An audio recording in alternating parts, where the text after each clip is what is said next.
దేవునికి స్తోత్రం కలుగును గాక. హల్లెలూయా. ఇప్పుడు వచ్చినటువంటి సహోదరులందరికీ కూడా ప్రభువైన యేసుక్రీస్తు నామములో నా యొక్క ప్రత్యేకమైనటువంటి శుభాభివందనాలు తెలియజేస్తా ఉన్నాము. ఈ రాత్రి చిన్న వాక్య భాగాన్ని మనం చదువుకున్నాం. పరిశుద్ధ గ్రంథంలో నుండి అపోస్తులుడైన పౌలు ఎఫెసీయులకు రాసినటువంటి పత్రిక 4వ అధ్యాయము 1వ వచనం నుండి మనం చదువుకుందాం. కాబట్టి మీరు సమాధానమును బంధము చేత ఆత్మ కలిగించు ఐక్యమును కాపాడుకొనుట యందు శ్రద్ధ కలిగిన వారే ప్రేమతో ఒకరినొకడు సహించుచు మీరు పిలువబడిన పిలుపునకు తగినట్లుగా దీర్ఘశాంతముతో కూడిన సంపూర్ణ వినయముతోనూ సాత్వికముతోనూ నడుచుకొనవల్లని ప్రభువును బట్టి ఖైదీనైన నేను మిమ్మల్ని బతిమాలుకొనుచున్నాను. చదవబడిన దేవుని వాక్యాన్ని ప్రభు దీవించునుగాక. మహోన్నతుడా, నీకే స్తుతులు స్తోత్రాలు.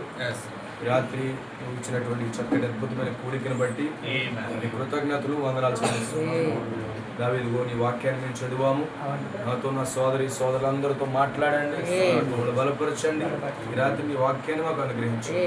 దావీదుగో నీ కూడికి వ్యతిరేకమైన ప్రతి దురాత్మ శక్తుల దైవపు క్రీస్తు ఆత్మలన్నింటినీ బంధిస్తూ పరిశుద్ధ ఆత్మ నా మధ్యలోకి వచ్చి అద్భుతంగా మాట్లాడమని యేసుక్రీస్తు నామములో ప్రార్థిస్తున్నాను. ఆమేన్. దయచేసి కూర్చోనండి.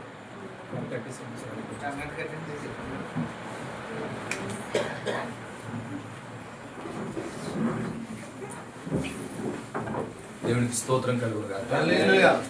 మరొకసారి మీ అందరికీ కూడా మన ప్రభువైన యేసుక్రీస్తు నామములో ప్రత్యేకమైన వందనాలు తెలియజేస్తా ఉన్నాను. ప్రభు మిమ్మల్ని దీవించును గాక. ఆమేన్. ఎంతో సంతోషంగా ఉన్నారు. సంతోషంగా ఉన్న వాళ్ళందరూ దేవుని స్తుతించండి. హల్లెలూయా. దేవుణ్ణి స్తుతించుట మంచిది. Is a good thing. Amen. Hallelujah. మనము దేవుడు మనల్ని ఎందుకు చేశాడంటే ఆయన స్తుతించడానికి. అందుకే అది మంచిదై ఉన్నది. ఆమేన్. సో ఈ రాత్రి కొన్ని విషయాలు దేవుని వాక్యంలో మనం చూద్దాం. దేవుడు నిశ్చయంగా మనకి సహాయం చేస్తాడని నమ్ముతున్నాను. ఇక్కడ ఎఫెసీయులకు రాసినటువంటి పత్రికలో పౌలు గారు చాలా అద్భుతమైన విషయాలను రాసుకుంటూ వస్తున్నాడు. సంఘమును గురించి లోతైన విషయాలు మాట్లాడుతున్నాడు. ఎందుకంటే లోతైన విషయాలు బోధించిన సంఘము ఎఫెసీయుల సంఘమే అన్నది. ఒక రకంగా చెప్పాలంటే ముందు నిర్ణయమును కూర్చున్న బోధ, లేకపోతే లోతైన ప్రత్యక్షతను ఎఫెసీయుల సంఘానికి బోధించాడు. స్థానం కోసం మాట్లాడాడు. అందుకే మన ప్రవక్త పుత్ర స్వీకారం అనే వర్తమానంలో మొదటి భాగాన్ని ఏ విధంగా తీసుకున్నాడంటే యెహోషువ గ్రంథము ఎఫెసు గ్రంథానికి సమాంతరంగా ఉన్నది. హల్లెలూయా. అంటే సమాంతరమైన గ్రంథమై ఉన్నది. ఎఫెసు గ్రంథంలో యెహోషువ గ్రంథంలో ఏదైతే జరిగిందో అదే జరిగింది. యెహోషువ గ్రంథంలో ఏం జరిగిందంటే వారు స్వదేశానికి చేరుకుని వారి యొక్క స్వాస్యాలు బయలుపరచబడ్డాయి. అదేవిధంగా మన ప్రవక్త అన్నాడు, మనము మరొక ఎఫెసులో ఉన్నామన్నాడు. ఆమేన్. మొట్టమొదటి సంఘకాలము ఎఫెసు సంఘకాలము, చివరి సంఘకాలము లవోదికే సంఘకాలము. మన ప్రవక్త అన్నాడు 7 తర్వాత మరలా 8 వస్తుంది అన్నాడు. మళ్ళీ ప్రారంభించబడతారు, మొదటికి వచ్చేస్తారు. అందుకే దేవుని ప్రవక్త ఏమన్నాడంటే మనం ఇప్పుడు లవోదికేలో లేము. లవోదికే ఏంటంటే అది నులివెచ్చనది, అది ఏమి చేస్తుందో దానికి తెలియదు. అంటే ఒక రకంగా చెప్పాలంటే ఏమి చేస్తున్నారో వారి యొక్క అవగాహన లేకపోతే వారి పరిస్థితులు వారికి అర్థం కానప్పుడు వాళ్ళు ఏమంటామంటే మతి స్థిమితం లేనివారు అంటాం. మతి స్థిమితం లేనివారు. వాళ్ళు ఎలా వస్త్రాలు కట్టుకుంటున్నారో వారికి తెలియదు. చాలా మందిని చూస్తుంటారు, రోడ్డు మీద వెళ్తున్నప్పుడు కాగితాలు తీసుకుని డబ్బులు ఇస్తూ ఉంటారు. కాగితాలు తీసుకుని డబ్బులు ఇస్తుంటారు, లేకపోతే నేను పోలీస్ ఆఫీసర్ అంటూ ఉంటారు. నానా రకాలుగా వాళ్ళు మాట్లాడుతూ ఉంటారు. ఎందుకని? వాళ్ళకి మతి స్థిమితం లేదు. మంచి బట్టలు కట్టుకున్నాం నేను అది ఇది అంటారు. అలాగే లవోదికే సంఘం అనేది చివరి కాలంలో సంఘం అంటే పిచ్చి పట్టిన కాలం అండి. మనుషులకి ఏం పట్టిందంటే పిచ్చి పట్టింది. ఏమీ లేకుండా ఉన్నాయని ఊహించుకున్నట్టు అంటారు. దేవుని ప్రవక్త వర్తమానం కూడా బోధించాడు. ఊహించుకునుట. ఆమె ఊహించుకుంటూ ఉంటారు. లేని దాన్ని ఊహించుకుని దాని మీదే వారు ప్రయాణం చేస్తుంటారు. ఈ కాలం ఎలాంటిదంటే ఊహించుకుని బ్రతికే కాలం, ఏమీ లేకపోయినా ఏదో ఉంది అన్నట్టుగా బ్రతికే కాలం. అలాగే దేవుడి ప్రవక్త అన్నాడు, ఇప్పుడు సంఘం అనేది నిజమైన వధువు ఆ లవోదికీయ సంఘం నుంచి బయటకు వచ్చి ఎఫెసులోకి వచ్చిందన్న. ఇప్పుడు మనం ఎక్కడున్నామంటే ఎఫెసు సంఘంలో ఉన్నాం. ఎఫెసు అనగా ఒక స్పృహ కలిగింది, ఒక గురి కలిగింది, తర్వాత తప్పిపోయింది. కానీ ఈ రోజు వధువు గురి కలిగి దాన్ని తప్పిపోకుండా ఉంటారు. ప్రవక్త ఏమన్నాడంటే మొదటి అవ్వ పడిపోయింది ఏదేనులో, తర్వాత యెహోవా వధువు పడిపోయింది, పెంతెకోస్తులో కట్టబడిన వధువు పడిపోయింది అన్నాడు. కానీ కడపటి వధువు పడిపోదని, చివరి కాలపు వధువు పడిపోదని చెప్పాడు. అంటే మనం పడిపోము. అయితే గురి కలిగిన వారు, మనం గురి కలిగిన వారు, టార్గెట్ కలిగిన వారు, వాళ్ళు టార్గెట్ కలిగి ఉండి వాళ్ళు పడిపోయారు. అయితే ఇప్పుడు మన ప్రత్యేకత ఏంటంటే టార్గెట్ కలిగి ఉండి పడిపోకూడదు. ఎందుకంటే వధువు పడిపోదన్నాడు. ఈ యుగ సంబంధమైన దుష్ట దేవత అనే వర్తమానంలో వధువు పడిపోదన్నాడు. అంటే ఇప్పుడు దేవుడు మనల్ని ఎఫెసులోకి తీసుకొచ్చాడు. ఎఫెసులో జరిగే కార్యం ఏంటంటే స్థానాలు ఇవ్వడం,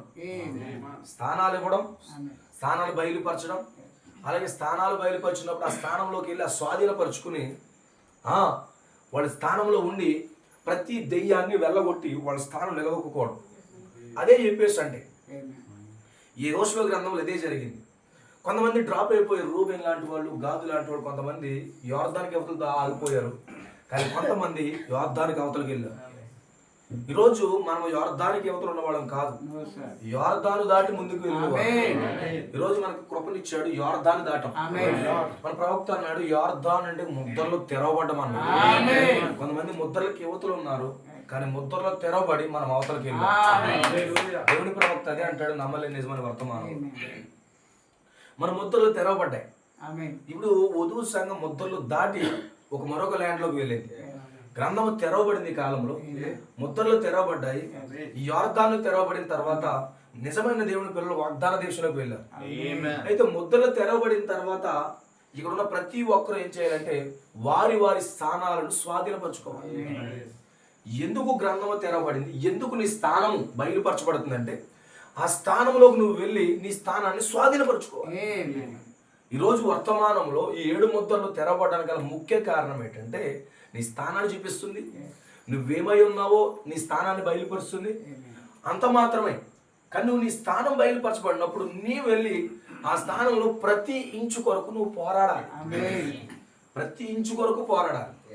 ఫర్ ఎగ్జాంపుల్, మీ యొక్క 3 సెంట్లు భూమి ఉందంటే పక్కోడు కొద్దిగా ల్యాండ్ ఒక్క 4 అడుగులు కలిపాడంటే వాడు ఎంత పోరాడతాడు. భూతగాదాలు చూస్తాం, సెటిల్మెంట్ చూస్తాం, కోర్టులకు వెళ్ళడం చూస్తాం. చిన్న భూభాగం కోసం ఫోనీలే అని ఎవరో రాజీపడరు. నా భూభాగం నాది, ఇది నా దాంట్లోకి వేరే వాడు రావడం ఏంటి, ఇదిగో నా సెంటులో 1 అడుగు తేడా వస్తుందని చెప్పి దాని మీద కూడా పోరాడతారు. వాళ్ళు ఫైనల్గా వాళ్ళకి కావాల్సిన, వాళ్ళకు ఉన్నటువంటి ఏ భూమి అయితే వాళ్ళకు ఉందో, ఏ భూమి అయితే పితరులకు శ్వాసం వస్తుందో దాన్ని పూర్తిగా స్వాధీనపరచుకుంటారు. దాని కొరకు ఎంత పోరాడాలో అంత పోరాడతారు. అయితే ఇక్కడ కనాను దేశము, వాగ్దాన దేశములోకి వచ్చినటువంటి ఆ వాగ్దానము ఇజ్రాయేల్ ప్రజలకు దేవుడు ఇచ్చాడు. ఇదిగో మీ ల్యాండ్ అంతా మీదే, మీరు స్వాధీనపరచుకోండి. ఈ ల్యాండ్ మీదే ఎక్కడ అయిందంటే మీ పితరుడైన అబ్రహాముకు దేవుడు ఇచ్చాడు. మీ పితరుడైన అబ్రహాముకి ఇచ్చాడు ఇది. ఆ ల్యాండ్ లో ఇస్సాకు ఉన్నాడు, ఆ ల్యాండ్ లో యాకోబు ఉన్నాడు, ఆ ల్యాండ్ లో అనేక ఆశీర్వాదాలు ఉన్నాయి. మీరు ఆ స్థానంలోకి వెళ్తే మీ పితరులకు ఉన్న ప్రతి వాగ్దానము, మీ తండ్రులకు ఉన్న ప్రతి ఆశీర్వాదం మీకు వస్తుందని చెప్పాడు. ఇప్పుడు ఏం చేయాలి, వీళ్ళు పితరుల ఆస్తిని సంపాదించుకోవడానికి అక్కడికి వెళ్ళి చక్కని ఐక్యతతో వాళ్ళు ఎవరి పొజిషన్ వారు తీసుకుని ముందుకు సాగాలి. అదే యెహోషువ గ్రంథంలో జరిగిన కార్యం. వాళ్ళ స్థానాలు బయలుపరచబడ్డాయి. ఇక్కడ ఎఫెసు గ్రంథంలో యెహోషువలో ఏది జరిగిందో ఎఫెసులో అదే జరుగుతుంది. అందుకే మొట్టమొదటిగా చెప్తున్నాడు, ఎట్లనగా తన ప్రియుని యందు తను ఉచితముగా మనకు అనుగ్రహించిన కృపామహిమకు కీర్తి కలిగి ఉన్నట్లు తన దయా సంకల్పం చెప్పున భూమికి పునాదులు వేయబడక మునిపే క్రీస్తులో ప్రేమ చేత మిమ్మల్ని ఏర్పాటు చేసుకున్నాడు. మీ స్థానం అదని చెప్పాడు. స్థానం బయలుపరచబడింది. మీ ఎన్నిక ఎక్కడ జరిగిందో బయలుపరచబడింది. ఇప్పుడు నీ వెళ్ళి ఆ స్థానాన్ని స్వాధీనపరచుకోవాలి. ఆమేన్. ఎప్పుడైతే నువ్వు దేవుని యొక్క కుమారుడుగా, దేవుని యొక్క కుమార్తెగా నువ్వు భూమికి పునాదులు వేయబడక మునిపే నీ పేరు రాయబడిందో, నీవు వెళ్ళి నీ స్థానాన్ని స్వాధీనపరచుకుని అక్కడ నువ్వు బలంగా నిలబడాలి. అక్కడ ఏది నిలబడినా, నీ స్థానంలోకి ఏది నిలబడినా అది నీది అన్నప్పుడు దాన్ని తన్ని బయటికి నెట్టివేయాలి. దాన్ని తన్ని బయటికి నెట్టివేయాలి. ఎప్పుడైతే నెట్టివేస్తున్నావో అది స్థానం నీదవుతుంది. ఆమేన్. ఆ యెహోషువలో జరిగినటువంటి అతి గొప్ప కార్యము, గొప్ప విషయం ఏంటంటే అదేనండి. అదే జరిగింది. అది ఏదైతే జరిగిందో ఎఫెసులో అదే జరుగుతా ఉంది. మన ప్రవక్త అన్నాడు మనం యెహోషువ గ్రంథంలో ఉన్నాము, ఎఫెసులో ఉన్నాము అన్నాడు. ఇప్పుడు మనం అందరము పెంతెకొస్తులో లేము, లేకపోతే లవోదికీయలో లేము, నిలువెచ్చని క్రైస్తవంలో లేము. నిలువెచ్చిన వాళ్ళకి ఎలాంటి కోటాలు ఉండవు. నెలకోసారో 2 నెలలకోసారో చక్కగా కూడుకుంటారు, ఆ మిర్చి బట్టలు తీసుకుని పోతారు. వాళ్ళు నిలువెచ్చనగా ఉన్నవాళ్ళు. మనం నిలువెచ్చనగా ఉన్నవాళ్ళు కాదు, మనం స్పృహ కలిగి, మనకు స్పృహ ఉన్నది. మనం ఏం చేస్తున్నాం స్పృహ ఉంటుంది. ఒక మతిస్థిమితం లేని వ్యక్తికి మతిస్థిమితం కలిగిన వ్యక్తికి చాలా తేడా ఉంటుంది. వాళ్ళు ఎలా వస్త్రాలు కట్టుకుంటున్నారో వాళ్ళకి తెలియదు, కానీ మతిస్థిమితం ఉన్న వ్యక్తి ఎలా కట్టుకున్నాడో తెలుసు. మతిస్థిమితం లేనివాడు ఎలా మాట్లాడుతున్నాడో తెలియదు, కానీ మతిస్థిమితం ఉన్నవాడు ఎలా మాట్లాడుతున్నాడో తెలుసు. ఆమేన్. ఎవరితో ఎలా మాట్లాడాలో మతిస్థిమితం కలిగిన వాడు తెలుస్తుంది. మతిస్థిమితం లేనివాడు ఎదుటి వ్యక్తితో ఎలా మాట్లాడాలో తెలియదు. అందుకే లవోదికీయ సంఘం ఎలాంటిదంటే ఒక పిచ్చి పట్టిన కాలం అండి. ఓ రకంగా చెప్పాలంటే ఈ కాలపు ప్రజలకి పిచ్చి పట్టింది. ఎందుకు? వాళ్ళు చేస్తున్నది ఏంటో వాళ్ళు తెలియదు. అందుకే ప్రవక్త దానిని ఎరుగదు అంటే దేనిని ఎరగదంటే దానికోసం దానికే తెలియదు, దానికోసం దానికే తెలియదట. ఈరోజు నువ్వేంటో నీకు తెలుస్తుందా అంటాను. నీ సంఘం ఏంటో నీకు తెలుస్తుందా? నువ్వు ఎక్కడికి వెళ్తున్నావు నీకు తెలుస్తుందా? నువ్వు ఎందుకు కూడుకున్నావు నీకు తెలుస్తుందా? ఇక్కడికి ఎందుకు వచ్చావు నీకు తెలుస్తుందా? వర్తమానంలోకి ఎందుకు వచ్చావు నీకు అర్థమవుతుందా? నువ్వెందుకు ప్రభురాత్రి భోజనం తీసుకున్నావు నీకు అర్థమవుతుందా? ఎందుకు ప్రభుని యేసుక్రీస్తు బాప్తిసం పొందుతున్నావు? ఎందుకు ప్రవక్తను నమ్ముతున్నావు? నువ్వేం చేస్తున్నావో నీకు అర్థమవుతుందా? నీకు తెలుస్తుందా? నీకు తెలిస్తే నువ్వు మంచిగా ఉన్నట్టే. ఆమేన్. నువ్వెందుకు ఈ సహవాసాన్ని విడిచిపెట్టట్లేదు నీకు అర్థమవుతుందా? నువ్వెందుకు సంఘానికి నేను ఎందుకు వెళ్తున్నానో నాకే తెల్లంటారు చూసారా, లవోదికలు ఉంటారు. ఎందుకు సోమవారం ప్రార్థన చేస్తావు నాకే తెలియదు అంటే లవోదికలు ఉంటారు. ఆమేన్.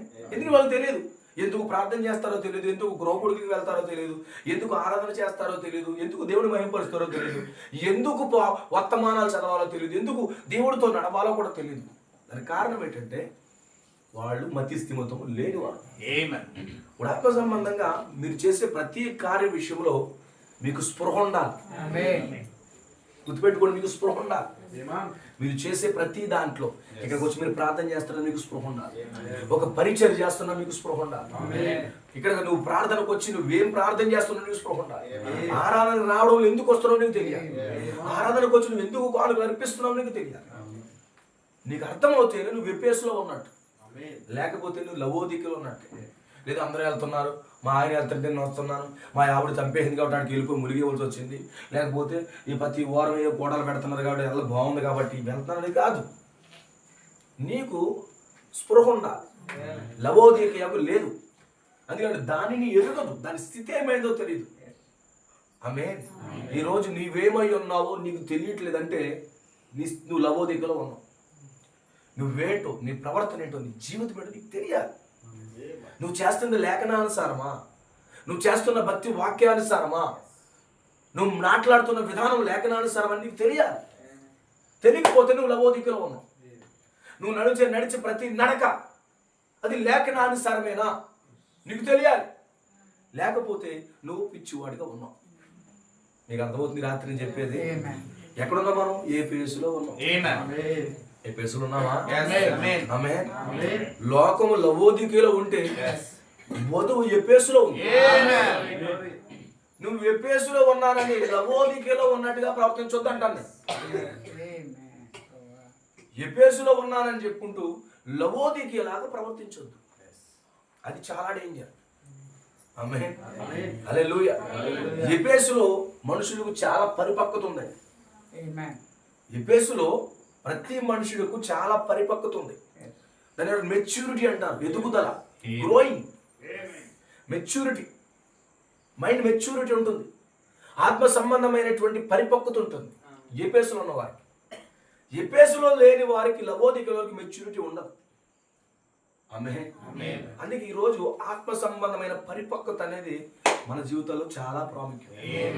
అది లేదనుకో ఏదో చోట మనం సింపుల్గా చెప్పనా, మన బ్రతుకు ఆటలో అట్టుకొని అవుతుంది. తెలుసు కదా ఆటలాడుకోండి అంటే అలాగ అవ్వకూడదు మనకి. దేవునికి స్తోత్రం కలుగును. ఇప్పుడు ఎఫెసులో ఉన్న వారికి ఇక్కడ దేవుని యొక్క ప్రవక్త, మొట్టమొదటి సంఘకాలపు దూత, అపోస్తులుడు, మొట్టమొదటి సంఘానికి బోధకుడైన అపోస్తులైన పౌలు ఎఫెసులో ఉన్న వారికి బోధిస్తున్నాడు. ఏం బోధిస్తున్నాడో తెలుసా?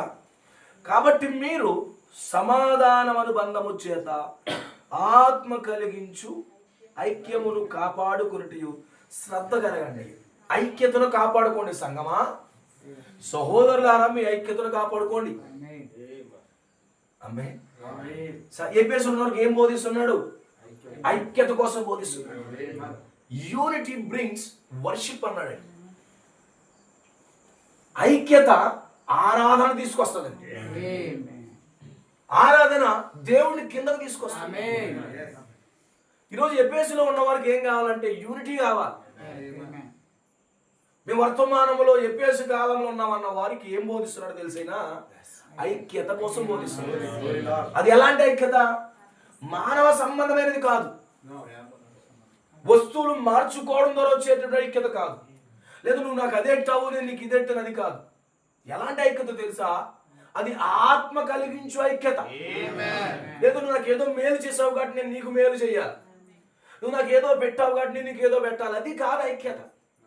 ఇది పరిశుద్ధాత్మ ఐక్యత ఉన్నది. ఆత్మ కలిగించు ఐక్యత అంటున్నాడు. రెండు రకాల ఐక్యతలు ఉన్నాయి. మానవ ఐక్యతలు ఉన్నాయి, ఆత్మ కలిగించే ఐక్యత. ఈ రోజు ప్రపంచవ్యాప్తంగా ఒక యూనిటీ ఉంది. ప్రవక్త వర్తమానం బోధించాడు, ఒకే శిరస్సు కింద ఐక్యం అవుట, ఒకే శిరస్సు కింద ఐక్యం అవుట అని వర్తమానం బోధించాడు. ఈరోజు మానవాళ్ళంతా కూడా ఒక ఐక్యతలో ఉన్నారు. వాళ్ళు రాజకీయం ఒక ఐక్యతలో ఉంటుంది, ఒక్కో పార్టీ ఒక ఐక్యతగా ఉంటుంది. ప్రతి దానికి యూనిటీ యూనిటీ యూనిటీ. ఆమె అన్ని అసోసియేషన్లు ఉంటా ఉన్నాయి. కానీ ఇక్కడికి వచ్చే ఐక్యత ఏమన్నాడు? ఎఫెసులోకి ఆత్మ కలిగించే ఐక్యత కోసం. అంటే ఈ ఐక్యతలో ఎవరు పని చేయాలి తెలుసా? హోలీ స్పిరిట్. హోలీ స్పిరిట్ ఎలా పనిచేస్తుంది? పరిశుద్ధాత్మ అంటే ఇద్దరు వ్యక్తుల్లో కూడా పరిశుద్ధాత్మ ఉన్నప్పుడు వాళ్ళిరువురు వాక్యానికి ఏకీవించి వాళ్ళ ఐక్యంగా నడుస్తారు. ఆమేన్. హల్లెలూయా. ఖచ్చితంగా హోలీ గోస్ట్ వర్క్ చేయాలి. లేకపోతే ఒకరు ఎలా వెళ్తారు, ఒకరు ఎలా వెళ్తారు, ఐక్యత ఉండదు. అందుకే దేవుని ప్రవక్త అంటాడు, ద మాస్టర్ పీస్ అనే వర్తమానంలో ఇద్దరు భార్య భర్తల కంటే ఐక్యత ఉండాలట. అప్పుడే మహోన్నతమైన కళాకాండం ఉంటుంది. భార్య ఇటువైపు, భర్త ఇటువైపు లాగితే అది భయంకరమైన కుటుంబం అవుతుంది అన్నాడు. సంఘంలో కూడా సహోదరులు ఒక రిటు ప్రయాణం చేసినప్పుడు అది అక్కడ గందరగోళం ఏర్పడుతుందట. గందరగోళం ఏర్పడుతుందట. సంఘంలో కూడా పాస్టర్ ఒకవైపు, సంఘం ఒకవైపు వెళ్తున్నప్పుడు ఆ సంఘంలో కూడా గలిబిలి ఏర్పడుతుందట. అది ఘోరాతి ఘోరం ఉండదని చూడడానికి. అందుకే ఏం కావాలో తెలుసా? ఐక్యత అనేది ప్రాముఖ్యమైనది. Unity brings worship. ఇప్పుడు అదే మాట్లాడుతున్నాడు, ఎఫెసుతో మాట్లాడుతున్నాడు. ఎఫెసు సంఘంలో ఉన్నటువంటి మతి స్థిమితంలో ఉన్న వారికి ఈ మాటలు కూడా మతి స్థిమితంలో ఉన్న వారికి అర్థమవుతాయి. రెవల్యూషన్ అనేది అందరి కోసం కాదు, మతి స్థిమితంలో ఉన్న వారికి, పరిశుద్ధాత్మతో నింపబడిన వాడికి ఐక్యత కోసం అర్థమవుతుంది. లేకపోతే ఐక్యత అంటే ఏంటనుకుంటాడు? భుజం మీద చేయేసి వెళ్ళిపోయింది కాదు ఐక్యత. స్పిరిట్ వర్క్ చేస్తుంది. ఆమేన్. సమాధానమును బంధము చేత, ద పీస్, సమాధానం. ఏ సమాధానం? ప్రశ్నలకి సమాధానం అది కాదు. ఇద్దరి మధ్యలో సఖ్యత కలిగినటువంటి సమాధానం. తర్వాత ఆత్మ కలిగించే ఐక్యతను కాపాడుకొనుట యందు. దేని కాపాడుకోమంటాడు? ఇప్పుడు ఎఫెసులు ఏం కాపాడుకోవాలి చెప్పండి? ఐక్యత, ఇద్దరు సమాధానమైన బంధాన్ని కాపాడుకోవాలి.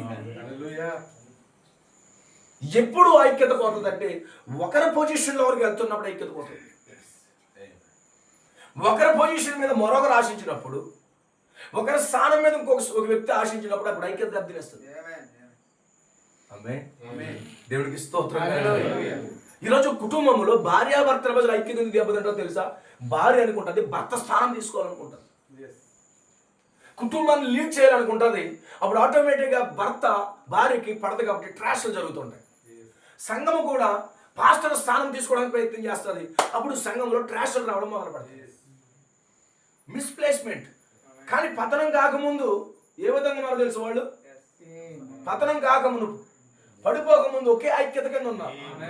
చాలా యూనిటీగా ఉన్నారు. ఎందుకని వాళ్ళిద్దరిలో కూడా హోలీ గోస్ట్ పనిచేస్తుంది. ఆదామవ్వల్లో కూడా హోలీ గోస్ట్ పనిచేస్తుంది. ఆ తర్వాత వచ్చేటప్పటికి మిస్ప్లేస్మెంట్స్ ఎప్పుడైతే వస్తాయో ఆమె వెళ్ళే కొద్ది తారతమ్యాలు రావడం మొదలు పెట్టేసి నేను గొప్ప అంటే నేను గొప్ప ప్రాబ్లం వచ్చేసింది. ఆమె మొట్టమొదటి సంఘంలో కూడా అంతే. దేవుని ప్రవక్త అన్నాడు, ఐ విల్ రిస్టోర్ అనే వర్తమానంలట మిడతలు వచ్చంట సహోదరుల మధ్యలో ఐక్యతను తినేసే అంటాడు. పెంతుకోస్తులో కట్టబడిన సంఘము పడిపోవడానికి గల కారణం అంటే ఏంటో తెలుసా? సహోదరుల మధ్యలో మిడతలు వచ్చి తినేసిందంట ఐక్యతను. వెరీ క్లియర్గా చెప్తున్నాడు, మీరు చదువుకోండి. ఐ విల్ రిస్టోర్ అనే వర్తమానంలో 19వ పారాగ్రాఫ్లో మిడతలు వచ్చంట సహోదరుల మధ్యలో ఐక్యత తినేసేయండి. మిడత వచ్చి ఏం చేస్తుంది? ఎంత అందంగా ఉంటుంది ఆకు పొద్దున్న చూసేటప్పటికి సగం కొట్టేసి ఉంటుంది. చూడబుద్ధి అవుతుందా మొఖాన్ని? చూడబుద్ధి అవుతుందా? మళ్ళీ ఉండదండి. అందుకే ఒకరిలో మధ్య ఐక్యత పోయింది, ఇంకా మొఖాలు చూసుకోలేకపోతారు. మొహం చూడబుద్ధి వేయట్లేదు, ఎందుకంటే మొహం కొట్టుకుపోయింది. తినేసింది మిడత. తెల్లం ఈ మొఖం ఆ ముఖం, ఆ ముఖం ఈ ముఖం చూసుకోలేదు. అవునా? రెండు మొఖాలు చూసుకోపోయేటప్పుడు నాకు అర్థమవుతుంది ఏంటంటే రెండు ఆకుల్ని మిడతలు తినేసి సహవాసాలు తినేసి. ఎప్పుడైతే ఐక్యత ఉంటుందో అక్కడ సహవాసం ఉంటుంది. ఐక్యత ఉన్న కూడా ఏముంటుందంటే సహవాసం ఉంటారు. ఇందులో తారతమ్యం లేదు. మీలో ఎవడు గొప్పోడు? డబ్బు ఉన్నాడు గొప్పడా? ఎవడు గొప్పడు? తగ్గించుకున్నాడు గొప్ప. ఆమె తిరగేసినాడు గొప్పడు కాదు. దోశ తిరగేసినాడు గొప్పడేం కాదు. ఆమె అనుకుంటాడు నేను మాత్రం తిప్పాను దోశ అనుకుంటాడు, అట్లా కట్టుకుని ఆడుకుని గొప్పడు. ఆమె హల్లెలూయా, దేవుడికి స్తోత్రం. తన్ను తాను తగ్గించుకున్నవాడు గొప్పడు. ఆమె ఎలాగ ఐక్యత వస్తుందో తెలుసా? ఒక వ్యక్తి తగ్గిపోయినప్పుడు ఐక్యత వస్తుంది. నువ్వు తగ్గిపోతున్నాడు ఏమనిపిస్తా తెలుసా? సహోదరుడు తగ్గిపోతున్నాడు. ఆమేన్. అప్పుడు ఏ వ్యక్తి అయితే ఒకవేళ అపోజింగ్ చేస్తున్న ఆ వ్యక్తి మారి నీ వద్దకు వస్తాడు. అవునా కదా? ఇప్పుడు ఏం కావాలి? సమాధానమైన బంధాన్ని, ఐక్యతనంట మిడతలు వచ్చంట తినేసేయంట. ఇద్దరు భార్యాభర్తలు కానీ తిట్టుకున్నారా బాబు అంటే ఏముంటో చెప్పండి ఇంట్లో? చెప్పండి నాకు. ఇద్దరిలో మధ్యలో ఐక్యత కానీ సమాధానం కానీ దెబ్బతిందంటే ఏం జరుగుతుంది చెప్పండి నాకు. ఈ వెంటనే సెల్ ఫోన్ తీసుకుంటుంది, వాట్సాప్ చాట్ తీసుకుంటుంది. నాకు ఎవరున్నారు? భర్త మోసం చేశాడు, తల్లిదండ్రులు పట్టించుకోవట్లేదు, నా దిక్కు అనేది ఎమోజీ చూస్తుంది, ఆ స్టేటస్ పెట్టేసి అందులో వ్యక్తపరిచేస్తుంటుంది. ఏమైంది నా బిడ్డకని చెప్తే తల్లి అక్కడ గోజాడేస్తుంటుంది. ఎందుకంటే మొహం చూడబుద్ధి లేదు. కిచెన్ రూమ్లో ఏమో ప్లేట్లు ఆటోమేటిక్గా పొందడిపోతుంటాయి. ఏ గాలి వస్తుందో తెలదు, ఆటోమేటిక్గా వచ్చేస్తుంటాయి. అక్కడ ఏ గాలి ఉండదు, ఏ తుఫాను రాదు, లైలా తుఫాను రాదు, మెంతా తుఫాను రాదు. ప్లేట్లు మాత్రం కింద పడిపోయి డబా మోగేస్తుంటాయి. ఏమైందా నీకని మళ్ళీ కూడా ఎత్తాడు. ఏమవుతుంది?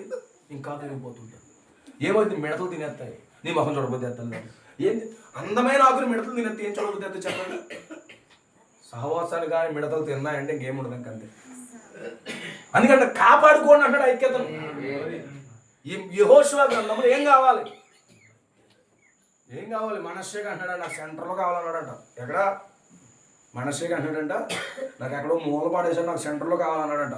మరి సెంటర్లో వచ్చినటువంటి జబులుడు ఏం చేస్తాడు? నా ఆస్తి మీదే కొన్ని ఎత్తావా నువ్వు అని ఇద్దరికే అన్నాడు. ఏంటి? అవునా? మనశ్శే ఎక్కడో మూల ఉన్నాడు. ఎఫ్రాయిమ్కి ఎక్కడో మూల వచ్చింది ల్యాండ్. ఆ ల్యాండ్లో ఎక్కడ కనబడదు, సిటీ ఏమన్నదంగా. సిటీకి బయట ఉన్నాడు అవుట్కట్స్లో. కానీ సిటీలో కాస్ట్ ఎక్కువ. మల్కీపురంలో ₹1,00,000 సెంటు. మా కోట్లు ఎంత ఉంటుంది సెంటు గట్టిగా అంటే 50,000 కూడా ఉండదు. కోట్లు ఉంటాకి ఇష్టపడతాడా, మల్కీపురం ఉంటాకి ఇష్టపడతాడా? చెప్పండి నాకు.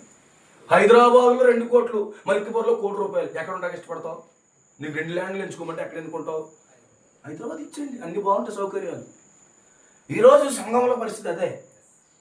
అర్థమవుతుంది. ఎందుకు ఐక్యత దెబ్బతింటుంది అంటే ఒకరి స్థానం మీద మరొకరు ఆశించినప్పుడు ఆటోమేటిక్గా దెబ్బలాటలు వచ్చేస్తాయి. ఎందుకంటే ఎఫ్రాయిం ఎక్కడో అడవుల్లో ఉన్నాడంట, ఫోన్ సిగ్నల్ కూడా ఉండదు. కానీ ఇక్కడ సిటీలో తిరిగేస్తున్నాడు ఎవరు? జేబులోను నఫ్తాలిని అందరికీ సిటీలో వచ్చే యోధాకి. సిటీలో వచ్చేటప్పటికి యెహోషువ నన్ను పట్టించుకోవట్లేదంట మొదలెట్టాడు. ఎవరు? ఎఫ్రాయిము. మనషే. ఆటోమేటిక్గా ఏమిటి ఎక్కడికో మూలకున్నాడు, అవునా? కానీ లోపల మా సిటీలో ఏమో పబ్లిక్ అయిపోతున్నాడు. పబ్లిక్ ఫిగర్ ఇది. జేబులోనో మొహం గలే కనపడుతుందని ఎవడ పట్టించుకోవడం అంటున్నాడు. కానీ ముందు నిర్ణయం స్వాస్యం అది. ఎప్పుడైతే ఈ యొక్క మనషే ఎఫ్రాయిములు ఈ జెబులోను నప్తాల భూమి మీద లేకపోతే యోధా భూమి మీద ఆశిస్తాడో అప్పుడు వారి మధ్యలో ఉన్న యూనిటీ దెబ్బతింటారు. మీకు అర్థమవుతుందండి? హల్లెలూయా. దానికి తగ్గట్టుగా ఏం చేసుకుంటే పక్కన ఉన్నటువంటి ఇంకో వ్యక్తిని మాట్లాడతాడు. ఆ జెబులోను నప్తాన్ని కలిసి తిరుగుతున్నారు, మళ్ళీ ఎక్కడికో మూల కంటేశాడు. ఈడుకున్న బాధ ఆ పక్కన ఉన్నటువంటి ఇంకొకడు కూడా ఎక్కిస్తుంటాడు. ఇదే సంఘంలో జరిగే గ్రూపిజం. ఏమవుతుందా? ఇద్దరు కలిసి తిరిగేస్తున్నాడు, మధ్యలో వచ్చింది మనకి వెనకాల అక్కడ మూల పోయాం. మనం పట్టించుకుంటాడు. ఈ హోషో మనోడు అనుకున్నాం, కానీ ఎక్కడో మూలడేటాడు, మన మాట వింటాడు అనుకున్నాం అని చెప్పేసి ఈ ఎఫ్రాయిం ఊరుకున్నాడంటే ఊరుకోవట్లేదు, మనషని గోగుతున్నాడు. ఈ మనషని గోకినప్పటికీ తర్వాత వీళ్ళిద్దరు అనుకున్నాడు, వీళ్ళిద్దరు బాగా ఇది అయిపోతాం కానీ ఎక్కడో మూలడేశారు. ఇప్పుడు వీళ్ళిద్దరు గోహడం మొదలెడుతున్నారు. ఏమవుతుంది? గోత్రాలు వాడడం మొదలెడుతుంది. నీకు అర్థమవుతుందా? ఎలా వస్తా స్టార్ట్ అవుతుంది? నీకు బాధ వచ్చింది కదా ప్రభువా, నువ్వు ఎక్కడ పెడితే అక్కడ ఉంటాను ప్రభువా నేను అని. కానీ ఎఫ్రాయిం అనుకున్నాడు అనుకో, ఈ మనషేకి బాధ ఉండదు. ఈ మనషేకి బాధ ఎక్కించింది ఎవరో? మనషేకి బాధ లేదు, ఎఫ్రాయిం బాధ మనషకి ఎక్కించాడు. అవునా? హల్లెలూయా. లేదా యోధాకి ఇంకొకటి ఎక్కిస్తున్నాడు. ఇదే జరుగుతుంది ఎఫెసులో. మీరు చదవండి, ఎఫెసులో జరిగే కార్యం ఇదే. సేమ్ ఆత్మ సంబంధంగా సంఘంలో కూడా జరిగేది ఇదే. అప్పుడే గోత్రాల మధ్యలో ఐక్యత పోతారు. వీళ్ళందరూ ఎవరో ఒకే తల్లి బిడ్డలు, అవునా కదా? వీళ్ళందరూ ఒకే తండ్రికి బిడ్డలు వీళ్ళు. కానీ వీళ్ళ మధ్యలో ఏమవుతుంది? ఐక్యత అనేది దెబ్బతినేస్తుంది. ఎందుకని? మిస్ప్లేస్మెంట్ జరగడానికి బట్టి. దేవుడు ఎక్కడ పెట్టాడో అక్కడ ఉండి వర్తిల్తాడు ఇప్పుడు కూడా. బైబిల్లో యోసేపుని ఎక్కడ పెట్టినా ఎక్కడ పెట్టండి యోసేపుని అక్కడ వర్తిల్లాడు. ఇప్పుడు సంఘం ఏం చేయాలి తెలుసా? దేవుడిని ఎక్కడ ఉంచితే అక్కడే దేవుని మహిమపరచాలి. ఆ స్థితి నుంచి నువ్వు చెయ్యాలి. కొంతమంది నేను పాస్టర్ ఉన్నాను, ఈ స్థితిలోంచి దేవుడిని కనపరచాలి. మీరు ఇవి ఇంట్రెస్టింగ్ ఉన్నాడు. ఆ దేవుడిచ్చిన పదవిలో నుంచి లేకపోతే ఆ పరిస్థితిలో నుంచి ఆ విశ్వాస స్థానంలో నుంచి దేవుడు స్తుతించాలి. నేను పాస్టర్ అయిపోతే ఎక్కువ స్తుతించేస్తాను అనుకోవడం అతనికి ఉన్నటువంటి దురాశ. అవునా? మీకు అర్థమవుతుందా?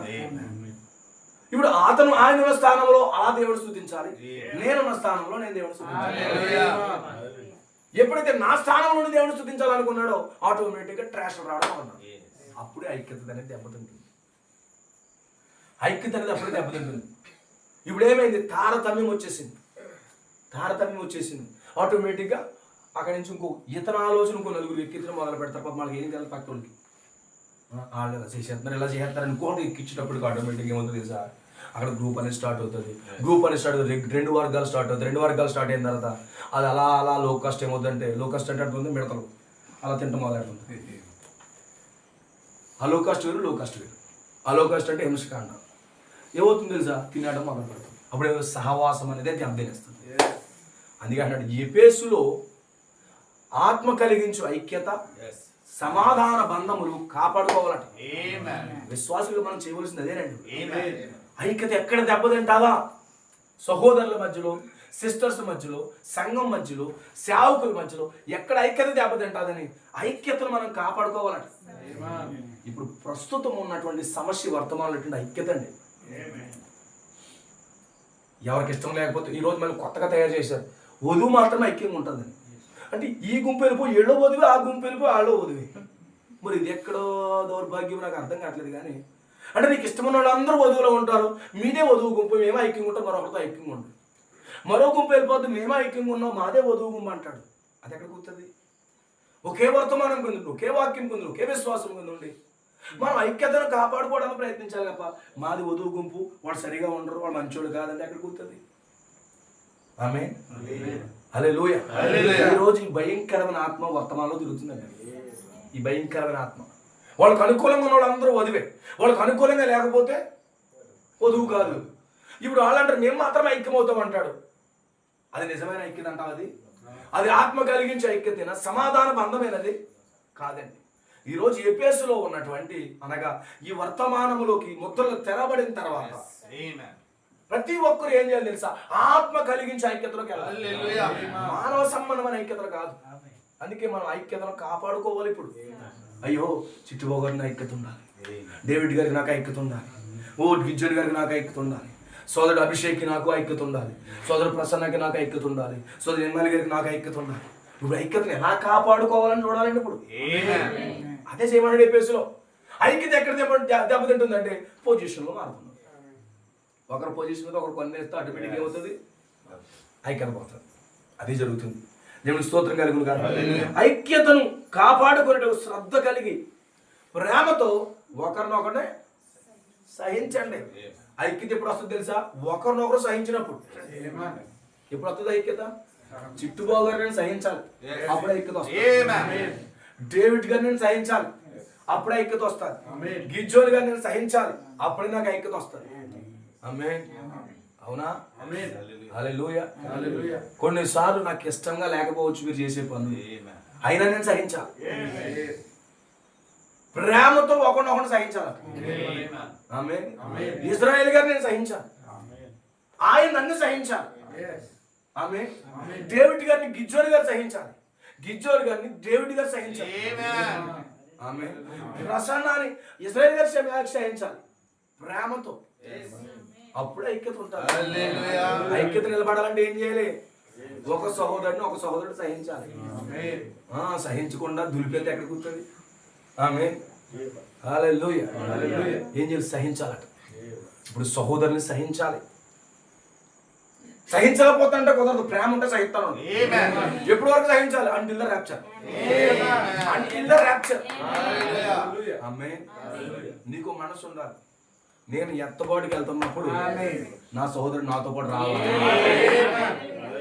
అది సహనం అంటే. ఆమేన్. ఒకరోజు ఉదయకాల సమయంలో, ఒక ఫైన్ మార్నింగ్, ఆ శరీర మార్పు అవుతున్న కాలంలో నా సహోదరులందరూ కూడా వాళ్ళకి శరీర మార్పు జరిగి, ఆమేన్, ఇలాంటి మనిషి మనకు కావాలి. ఆమేన్. హల్లెలూయా. ఆ రోజున తిట్టాడు, వాడి శరీర మార్పు అవ్వకూడదు, నీకు అవదు ముందు. ఆమేన్. నేను ఆ రోజు నేను బళ్ళ గుద్ది చెప్పినా వాడు వినలేదు. వాడు అవ్వకూడదు, నేను అయిపోవాలి. ఆడు అయిపోతాడు కదా బాబు. మనసు ఉండకూడదు. ఎవడైతే మనకు కీడు చేయడో వాడు కూడా పరలోకం ఉన్నాడు. అదే క్రీస్తు దైవ ప్రేమ. హల్లెలూయా. ప్రేమతో ఒకరినొకరు సహించాలి. ఎప్పుడైతే ప్రేమతో సహిస్తున్నామో అప్పుడు ఏం జరుగుతుందో తెలుసా? ఐక్యత అక్కడ దిగొచ్చేస్తుంది. ఐక్యత ఉంటే ఏం జరుగుతుందో తెలుసండి? దేవుడు దిగొచ్చేస్తాడు. ఐక్యత అంటే ఆరాధన తీసుకొచ్చేస్తుంది అంటే, యూనిటీ బ్రింగ్ వర్షిప్. ఆరాధన దిగొచ్చేస్తుందండి. ఆ రోజు 2వ దినవృత్తాంతాల గ్రంథంలో 5:13 వచనంలో ఆ ఇశ్రాయేలు ప్రజలందరూ కూడా ఏకస్వరముతో, ఏక మనస్సుతో దేవుణ్ణి స్తుతించడం మొదలు పెట్టారో, అక్కడ దిగొచ్చిన అభిషేకానికండి యాజకులు కూడా నిలబడలేకపోయారు. అంత ప్రసన్నత వచ్చేసి. ఇంకో సంగతి చెప్పనా? కొన్నిసార్లు పాస్టర్ వాక్యం చెప్తున్నప్పుడు, సంఘం వాక్యంతో ఎగిరిస్తున్నారు, సంఘం ఆత్మలో స్తుతిస్తున్నప్పుడు పాస్టర్ వాక్యం కూడా చెప్పలేక ఆత్మలోకి వెళ్ళిపోతూ దేవుని ఆరాధించేస్తారు. అలాంటి పరిస్థితులు మన సంఘంలో కూడా రావాలి. మీకు సంఘం చెప్పిన ఎస్కోల్ బ్రదర్ వచ్చాడు. ఆ రోజు అరగంట వాక్యం చెప్పేటప్పుడు బలమైన అభిషేకం దిగి వచ్చేసి, ఎప్పుడు తెలుసా? అందరూ ఆత్మతో ఆయనే ఆరాధించినప్పుడు, ఏకాత్మతో మనం ఉన్నప్పుడు యాజకుడు ఆ పరిశుద్ధ ఆ యొక్క ప్రసన్నతలో ఉండలేకపోయాడు. ఎంత సబ్జెక్ట్ పట్టుకొచ్చాడు నాకు తెలుసు. కానీ దేవుడు అక్కడ వాతావరణం అంతా మార్చేసి అందరినీ కూడా 40 నిమిషాల పాటు ఏ వ్యక్తి కూడా అటు ఇటు చూడకుండా దేవుడు ఒక శక్తి కదలాడింది. అంటే యాజకుడు కూడా నిలవలేకపోతున్నాడు అంటే పారిపోతున్నాడు కాదు, అక్కడ అభిషేకం దిగొచ్చేస్తాడు. ఎప్పుడో తెలుసా? ఏక మనసు, ఏక స్వరము, ఏక ఆత్మ ఉన్నది. అందుకే దేవుడి యొక్క శక్తిని మనం చూడాలంటే సంఘాల్లో సహోదరుల మధ్య ఐక్యత ఉండాలి. దేవుని శక్తిని చూడాలంటే నీకు నువ్వుగా కాదు, నువ్వు ఇతరులతో ఐక్యం అవ్వాలి, పాస్టర్తో ఐక్యం అవ్వాలి, సహోదరులతో ఐక్యం అవ్వాలి. ఆ యొక్క ఆత్మ సంబంధమైనటువంటి ఐక్యత మీరు కలిగి ఉన్నప్పుడు ఆమేన్. అప్పుడు ఏం జరుగుతుందో తెలుసా? దేవుడు దిగొచ్చేస్తాడు. నిలవలేకపోయారంటే అక్కడ ఒకే వాయిస్, ఒకే స్వరం, అసలు ఒక్కరు కూడా నిలబడకపోయారు. ఈరోజు సంఘంలో ఆ విధంగా ప్రతి ఒక్కరు ఉంటే ఎలా ఉంటది అంటారు? అందుకే కాపాడుకోమంటున్నాడు. అంత అభిషేకం దిగొచ్చేస్తుంది కాబట్టి దాన్ని కాపాడుకోండి అంటున్నాడు. ఆ అభిషేకంలో శత్రువు నిలబడలేవు, రోగం నిలబడలేవు, తెగుళ్ళు నిలబడలేవు, దెయ్యాలు నిలబడలేవు. అందుకే దాన్ని కాపాడుకోవాలి. మనం అందరూ ఒకరినొకరు భరించుకుంటూ, ఒకరినొకరు సహించుకుంటూ, వారి కోసం మనం త్యాగం చేస్తూ, సహోదరుల కోసం త్యాగం చేస్తూ. ఆమేన్. ఓ సహోదరుడు ఏదైనా కోపడ్డా, సర్లే, మానవ స్వభావం ఉంటుంది కదా ఓ వ్యక్తిలో. ఇక్కడ మన అందరికీ మానవ స్వభావాలు ఉన్నాయా? అలాగే దైవ స్వభావాలు కూడా ఉన్నాయా? అందరికి ఉంటాయి. మనలో మానవ స్వభావం కూడా ఉంది. ఎప్పటి వరకు ఉంటుందో తెలిసింది? Until the rapture. ఇప్పుడు మనం ప్రవక్త అంటున్నాడు, 2 ఆత్మలతో మనం ఇబ్బంది పడుతున్నాం, 2 స్వభావాలతో. ఒకనొక సమయంలో శరీర సంబంధమైనటువంటి స్వభావం బయటకు వచ్చేస్తుంది. నా శరీరమైన స్వభావం వచ్చింది అనుకోండి, ఈయన తిట్టొచ్చినాడు. అప్పుడు ఈయనకి ఏమన్నా తెలుసా? మాస్టర్ గారు ఎలా ఉండరు కదా, శరీర సంబంధమైనటువంటి మనసు వచ్చిందేమో, అందుకే ఆ ఉద్రేకపడ్డాడేమో, లేకపోతే మాట అన్నాడేమో. సర్లే, ఆయన ఆత్మ సంబంధి. వాస్తవానికి ఏదో ఉద్రేకములు అని ఒక మాట అన్నాడేమో, బాధలు అన్నాడేమో, శరీర బాధ వచ్చి ఆయనకి నేను అర్థం చేసుకోవడం మొదలెట్టాడు అనుకోండి, ఐక్యత ఉంటుందా? మా ఇద్దరు రోజులు ఐక్యత ఉంటుందా?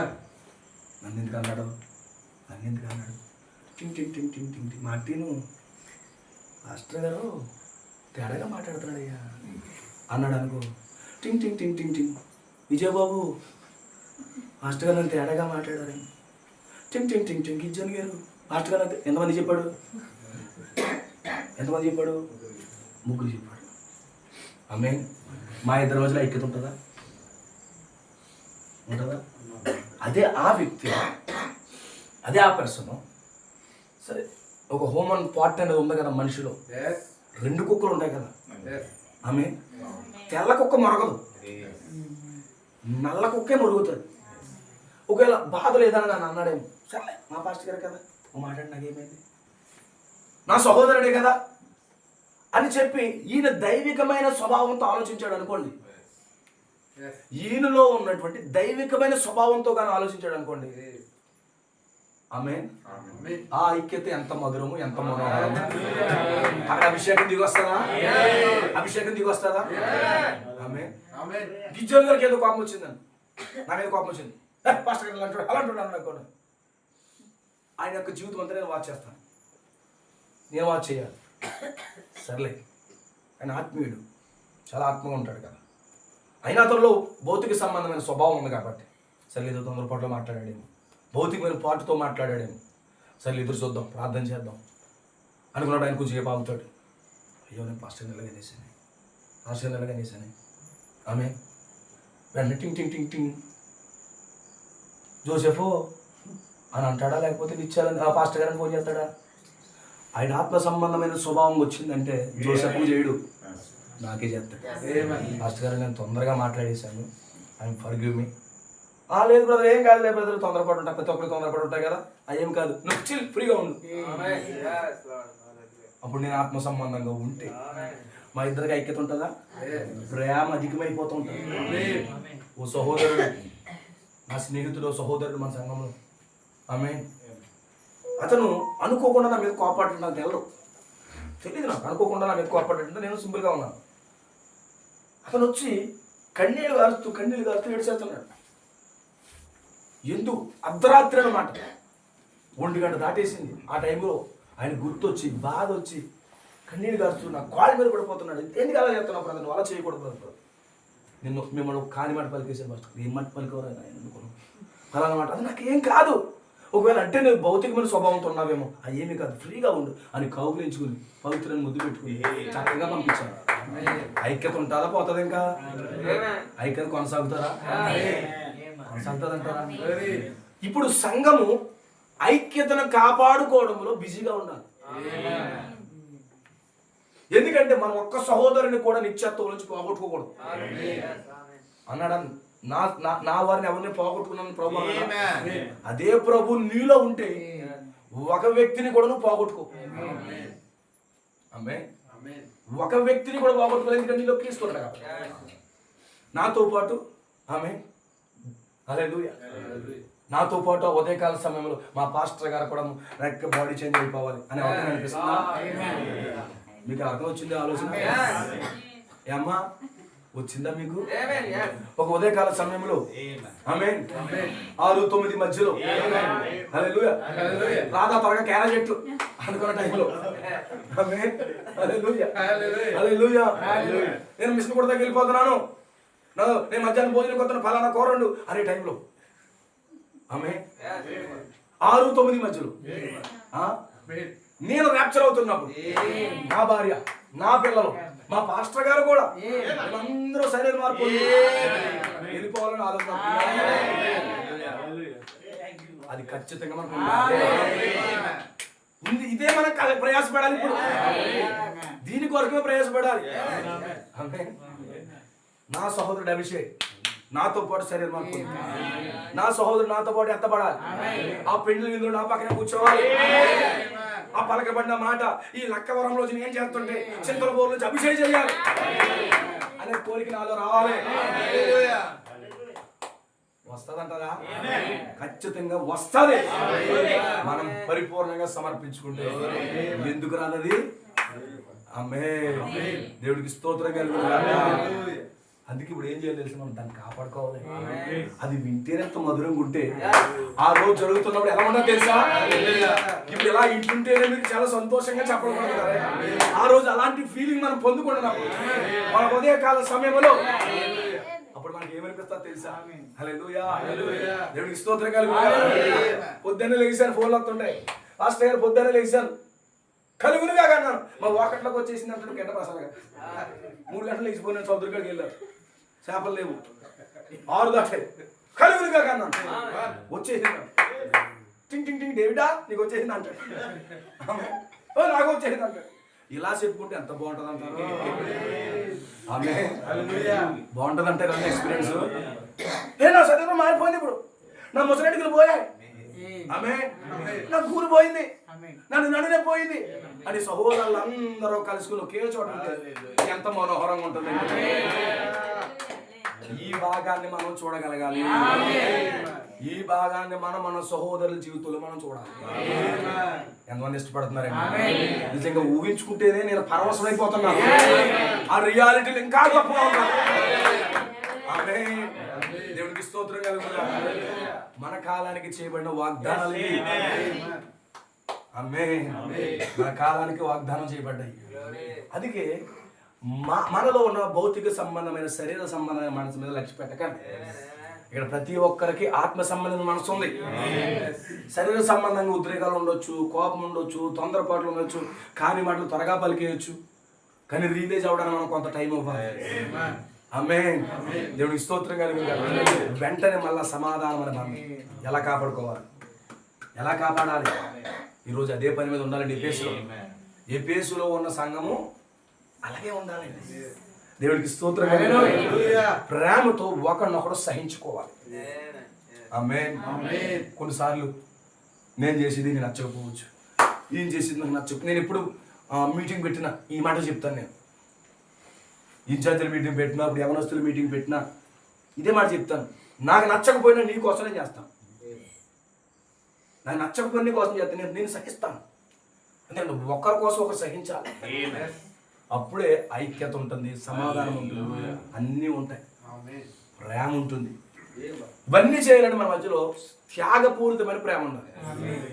ఎప్పుడు తెలుసా? మనలో ఆ స్పిరిచువల్ థాట్ ఉన్నప్పుడు, ఆత్మ సంబంధమైన భాగం మనలో ఉన్నప్పుడు ఈ కార్యాలు జరుగుతాయి. అందుకే కీర్తనకారుడు అంటున్నాడు, సహోదరుల ఐక్యత ఉండడం ఎంత మేలు, ఎంత మనోహరం.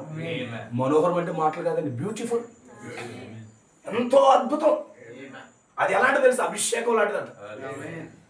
అభిషేకం లాంటిదంటే ఐక్యత. ఆమె అది ఎక్కడి నుంచి అభిషేకము? శిరస్సు మొదలుకొని అరికాలు వరకు. ఆమె శిరస్సు మొదలుకొని అరికాలు వరకు ఉన్న అభిషేకం అంటే అది. ఆమె అభిషేకం దేనికి సాదృశ్యం ఉందో తెలుసా? దేవుని యొక్క ప్రసన్నత. ఒక వ్యక్తి అభిషేకించబడ్డాడు అనుకోండి, అతని చుట్టూ దైవికమైన ప్రసన్నత, దేవుని ప్రసన్నత అండి. ఎప్పుడైతే ఒక వ్యక్తి ఆ యొక్క అహరోను ఆ యొక్క అభిషేకించబడుతున్నప్పుడు ఆ అభిషేకం గడ్డం వేయించి అలా అంచులు మట్టుకు కిందకి వెళ్ళిపోద్దంటండి. అప్పుడు ఆ వ్యక్తి ఎలా ఉంటాడో తెలుసండి? స్మెల్లో ప్రతి భాగం స్మెల్ వస్తుంది. మాట్లాడితే ఇంకా మాట్లాడితే బాగుంది వ్యక్తి అనిపిస్తుంది. అవునా? ఇంకా మాట్లాడితే బాగుంది. కొంచెం మంచిగా స్మెల్ వచ్చింది, కొంచెం కూర్చుంటాం మనం, ఆహ్లాదకరమైన స్మెల్. ఎవడన్నా కంపు కొడతాడంటే ఇంకేం ఉండదు. ఇంకా సరే కదా, మళ్ళీ కలుసుకుందాం, thank you, God bless you brother, వెళ్ళి మళ్ళీ చూద్దాం అంటాం. ఇక్కడ నిజమైన యూనిటీ సహోదరుల మధ్య ఉన్నప్పుడు అండి అది అభిషేకం అండి. అందుకే యూనిటీ సంఘానికి చాలా అవసరం. అద్భుతమైన కార్యాలు సంఘంలో చూడాలంటే యూనిటీ కావాలి. అదే అంటున్నాడు. చూడండి, ఆమె దేవుడికి స్తోత్రం కలుగుతుంది. మీరు సమాధానముల బంధము చేత ఆత్మ కలిగించు ఐక్యమును కాపాడుకొనేటందు శ్రద్ధ కలిగి ఉండండి. ముని శ్రద్ధ దేని మీద? సమాధానం కొరకు, ఐక్యత కొరకు. శ్రద్ధ దేని మీద పెట్టాలి? బట్టల మీద కాదు. బట్టలు కట్టుకోవడం శ్రద్ధ ఉండే తప్పేమి కాదు. నువ్వు ముందు శ్రద్ధ పెట్టవలసింది ఏంటంటే ఐక్యత మీద. సంఘం ఎఫెసులో సంఘం ఏంటంటే దేని మీద శ్రద్ధ పెట్టాలి? సహోదరుల మధ్యలో ఐక్యత కోసం. ఐక్యత ఉండాలి, సమాధానం ఉండాలి, ప్రేమతో ఒకరిని ఒకరు సహించాలి. No complaints. ఆయన కోసం నువ్వు, నీ కోసం ఆయన. కంప్లైంట్ కాదు, కంప్లైంట్ కాదు మనం చేయవలసింది. సమాధానమైన బంధం ఉండాలి. బంధం ఆమె ఎలా కాపాడుకోవాలి నా సహోదరిని, మా సహోదరులు, మా కుటుంబం ఎలా కాపాడుకోవాలనే దాని మీద శ్రద్ధ కలిగి ఉండాలంట. ఎవరో చెప్తున్నాడు? ఎఫెసులో ఉన్న వారికి చెప్తున్నాడు. ఈ మాట ఎవరు చెప్తున్నాడు? ఎఫెసులో ముద్రలు తెరబడిన వారికి, ఈ వాక్యం ప్రత్యక్షమైన వారికి చెప్తున్నాడు. ఆ తర్వాత ఏమంటే తెలుసా? మీరు పిలువబడిన పిలుపునకు తగినట్లుగా. మీకున్న పిలుపు ఉందా? చాలా మంది పిలుపు అంటే పాస్టర్ పిలుపు అనుకుంటారు. నేను ఎన్నుకోవడమే పిలుపు. నేను పిలిచాడు ఎక్కడికి? నేను విమోచించడానికి, నేను రక్షించడానికి, నీ శరీరం మారడానికి. అవునా? పిలుపుకు తగినట్లుగా దేవుడిని ఎన్నుకున్నాడు, ఏర్పాటు చేసుకున్నాడు, నేను పిలిచాడు అన్నానికి తగినట్లుగా నువ్వు బ్రతకాలి. బ్రదర్ నన్ను ఎన్నుకున్నాడు బ్రదర్, ఈ కాలంలో దేవుడు నన్ను ఏర్పాటు చేసుకుంటాడు బ్రదర్. అంటే ఈ కాలం తగినట్లుగా మనం బ్రతకాలి. ఈ కాలం తగినట్లుగా మనం జీవించాలి. అదే మనం చేయగలగాలి. ఇప్పుడు దేవుడికి స్తోత్రం కలగాలి. దీర్ఘ శాంతముతో కూడిన సంపూర్ణ వినయముతోను సాత్వికముతో నడుచుకోవాలని ప్రభువును బట్టి ఖైదీలైన నేను మిమ్మలను బతిమాలుతానట. ఇప్పుడు ఎవరో పౌలు వర్తమానికుడు, ప్రవక్త కూడా సంఘాన్ని బతిమాలుతున్నాడు. ఐక్యతగా ఉండండి. ఐక్యత దెబ్బతిన్నాను బట్టే మొదట సంఘం పడిపోయింది. ఈరోజు సహోదరుల మధ్యలో ఐక్యత పోయింది అనుకో, ఇంకేమడదు. ఇంకా ఏమవుతుంది? కొలాప్స్ అయిపోతుంటాడు. బతిమాలుతాడంటే ఖైదీ అయిన వాడు ఎవరో? అపోస్తలుడైన పౌలు క్రీస్తుకు ఖైదీ అయిన వాడు చెప్తున్నాడండి. ఏ మాటలో? దేవుడికి స్తోత్రం కలుగుతుంది. ఐక్యంగా ఉండండి. ఏంటి ఐక్యత? ఏం చేస్తుంది? అభిషేకం తీసుకొస్తుంది. అభిషేకం ఏం చేస్తుంది? దేవుడు తీసుకొస్తుంది. దేవుడికి స్తోత్రం కలుగుతుంది. అందుకే నా ప్రియ సోదరి సోదరులారా, ఇప్పుడు మనకు అదే అవసరం. ఎఫెసులో ఉన్న వారికి, ఎఫెసులో ఉన్న మనకు అదే అవసరం. దానికోసమే కాపాడడానికే ప్రయత్నం చేయండి. ఎఫెసులో ఐక్యత ఉండాలి. యెహోషువ కాలేవుకి ఐక్యత ఉంది. నేను యెహోషువనండి, మనోడు కాలేవు కాదు, అలా కాదండి. ఆమేన్.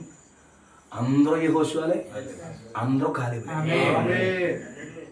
ఇప్పుడు ఏం చేయాలి? ఐక్యతను, ఎఫెసులో ఐక్యత ఉండాలి. ఐక్యత లేక ఏం చేశారు తెలుసు? వాడు స్థానాలు పొందుకోవడం లేట్ అయిపోయింది. స్థానాలు పొందడం లేట్ అయిపోయింది వాళ్ళ మధ్యలో. దేవుడికి స్తోత్రం కలుగుతుంది. అదే దెబ్బ కూడా తగులుతుంది. ఈరోజు మనకు అలా కాదండి. మన ఐక్యతను కాపాడుకోవాలని పోవాలంటే మేము బతిమాలుతున్నాం. దేని కొరకు బతిమాలుతున్నాడు? ఐక్యంగా ఉన్నాడు రా బాబోయ్, మీరు పిలవబడిన వారు పిలిచినట్టుగా ఉండండి. మీరు ఎన్నికలో ఉన్నవారు, ఎన్నికలో ఏర్పాట్లు ఉన్నవారు కదా, దానికి తగినట్లుగా బ్రతకండి. ఆమేన్. దానికి తగినట్లుగా మాట్లాడండి, దానికి తగినట్లుగా జీవించండి. దేవుడు నిన్ను ఎన్నుకున్నాడని చెప్పేటప్పుడు ఎన్నిక తగినట్లుగా బ్రతుకు. దేవుడు నిన్ను ఎన్నుకున్నాడు, ఏర్పాటు చేసుకున్నప్పుడు ఆ ఏర్పాటుకు తగినట్లుగా బ్రతుకు. నువ్వు ఎలా పడితే లోకస్తులు కాదు, ఎలా పడితే అలా మాట్లాడడానికి, ఎలా పడితే అలా గొడవలు పడ్డానికి మన లోకస్తులు కాదు, ఎలా పడితే అలా జీవించడానికి మనము ఆ యొక్క సంఘర్షాలు కాదు. మీరు ఎన్నిక చేయబడిన వారు దానికి తగినట్లుగా బ్రతకండి, వధువు వలె జీవించండి, ఒకరినొకరు సహించండి. ఎవరి మీద బాధ ఉందనుకో లోకస్తులు మనం మాట్లాడటం కాదు, సహించండి, భరించండి. బతిమాలుతున్నాడా పౌలు? ఎవరు బతిమాలుతున్నారు? పౌలేనా మాట్లాడేది? స్క్రిప్చర్స్ నేను చదువుతున్నాను. ఎఫెసులో ఉన్న సమస్య ఏంటి ఇప్పుడు? ఐక్యత. అదే కాపాడుకోండి, దాని మీద శ్రద్ధ పెట్టండి. ఇప్పుడు అయ్యో ఎలా కాపాడాలి, ఎప్పుడు దొరుకుతాడో వేసేద్దాం అన్నట్టుగా కాదు. ఇప్పుడు చాలా మంది ఉంటుంది ఎప్పుడు దొరుకుతాడో వేసేద్దాం అంటే ఎక్కడికి పోతుంది. అది ఐక్యతకు సూచన కాదు, డీవియేషన్కి సూచన. ఆ రోజు అబ్షలోము అమ్నోను ఎక్కడ దొరుకుతాడని చూసాడా? 2 సంవత్సరాల నుంచి కసెట్టుకున్నాడంటే ఎక్కడ దొరుకుతాడని. అది మంచి ఆత్మ కాదు. సహోదరుడు ఇప్పుడు దొరుకుతాడా, ఎప్పుడు అతను కడిగేద్దాము, ఎప్పుడు తుడిసేద్దాము అనేసి మంచి ఆత్మ కాదు. అబ్షలోము ఉందంట. అది ఏం చేయడం? అమ్నోని ఈయన్ని ఎలా చంపాలి నా సహోదరుడు నేను, ఎందుకంటే నా చెల్లిని పాడు చేశాడు కాబట్టి, ఫలానా చోట నన్ను ఇలాగన్నాడు కాబట్టి ఇతను ఎప్పుడు దొరుకుతాడని చెప్పేసి నటిస్తూ ఉన్నాడు అబ్షలోము. కానీ ఒక రోజు ప్రేమతో 2 సంవత్సరాల తర్వాత రాన్న పార్టీ చేసుకుందాం అన్నాడట అబ్షలోము. పార్టీ మధ్యలో ఫుల్గా తాగేస్తున్నాడు. అబ్షలోము తాగట్లేదు. ఇంక వచ్చిందల్లా పోసేస్తున్నాడు. అన్న నువ్వు తాగరా, నువ్వు హీరోరా, సూపర్ డూపర్ హిట్టరా, నువ్వు రాజు అయినప్పుడు ఎలా ఉంటావురా, నువ్వు పెద్ద ఇంట్లో నువ్వు రాజు అవుతావు అని చెప్పేసి ఇంకా తెగ పోసేస్తున్నాడంట. బీర్ల మీద బీర్లు, మందు మీద మందు పోసేటప్పటికి వాడు ఫుల్గా తాగేసేటప్పటికి ఏం చేశాడు? తర్వాత చంపేసి. అబ్షలోము ఏం చేస్తున్నాడు? ఎప్పుడు దొరుకుతాడని చూస్తున్నాడు. ఈరోజు సంఘంలో సహోదరుడు ఎప్పుడు దొరుకుతాడా, కడిగేద్దాము తోసేద్దాం కాదు. మన ఆ రోజు కించపరిచేసాడా, నేను ఏదో టైంలో కించపరిచేస్తాను. ఏంటి ఆత్మ? అబ్షలోము ఆత్మ. నన్ను పలికేయాడు కాబట్టి నేను అప్పగించేయాలి అన్న. కొంతమంది కూడా అప్పగించేయడమే స్కూల్లో పాఠంలాగా. అవునా? అప్పగించేస్తూ ఉంటారు. ఏంటి అప్పగించేసింది? ఏబేలు ఆత్మ ఏంటది? ప్రతీకారపు ఆత్మ అండి ఏబేలు. అవునా? కానీ క్రీస్తు ఆత్మ ప్రేమించే ఆత్మ, ప్రేమ కలిగిన ఆత్మ క్రీస్తు ఆత్మ. కానీ ఏబేలు ఆత్మది ప్రతీకారం అడిగింది. నాన్నని చంపేసాడు, రక్తం మొరపెడుతుందంట. మొరపెడుతున్నాడా?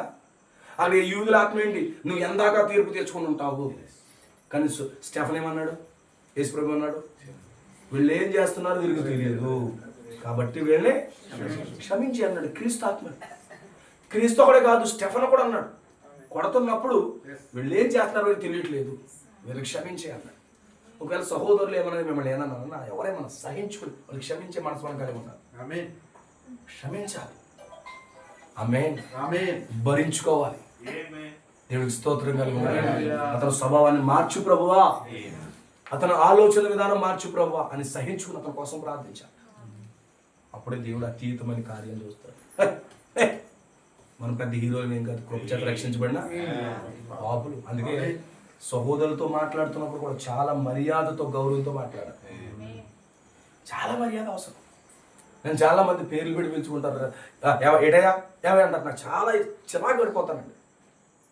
ఏటయో చెప్పయో అదేంటది? సహోదరులు అయ్యండి అదేం భాష, ఆడు ఈడు అదే భాష.